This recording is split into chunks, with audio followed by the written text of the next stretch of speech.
Rain hammered the windshield so hard it sounded like gravel. Ethan Cole tightened, both hands around the steering wheel of his aging pickup, and glanced at the clock on the dashboard. 9:47 p.m. Too late again.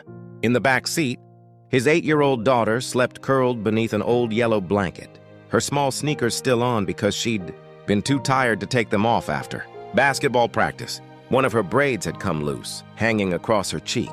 Ethan swallowed the knot in his throat. He hated nights like this. Long shifts at the garage, barely enough money for rent, too exhausted to cook anything except boxed macaroni. And worst of all, the constant feeling that no matter how hard he worked, he was always one disaster away from losing everything. Then he saw the flashing hazard lights. A black luxury sedan sat crooked on the shoulder of the empty highway, steam curling from beneath the hood. Most cars flew past without slowing. Ethan almost did too. Almost. But his father's voice still lived in his head even after 10 years in the ground. If someone's stranded, you stop. Ethan sighed softly, flipped on his blinker, and pulled over behind the car. The rain hit him instantly as he stepped out. The woman standing beside the sedan looked furious, soaked and completely out of patience. She held a phone to her ear, pacing in heels that were sinking into wet gravel. "Yes, I know there's no signal," she snapped before ending the call. Then she turned toward Ethan. For a second, neither of them moved. The world seemed to go strangely still beneath the rain. Because Ethan knew that face, older now, sharper somehow, more polished, but unmistakable. Claire Bennett, his first love.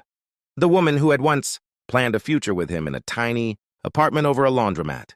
The woman who disappeared from his life 14 years ago. Her eyes widened in shock. "Ethan!" Hearing his name in her voice again felt like someone reaching into his chest and squeezing his heart. "Hey, Claire!" She stared at him as though she couldn't believe he was real. "Oh my God." He forced a small smile. "Looks like your car's having a rough night." For a moment, neither mentioned the years between them. Then Claire looked down at her soaked designer coat and gave a disbelieving laugh. Apparently so. Ethan walked toward the steaming hood. "Mind if I take a look? You still fix everything?" "Mostly old trucks and bad decisions." That made her laugh harder than he expected. And suddenly they weren't strangers anymore. Just two people standing in the rain with too much history between them.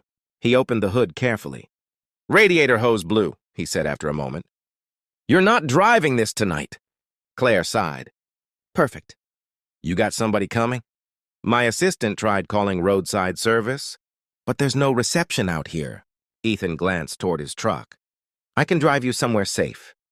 She hesitated,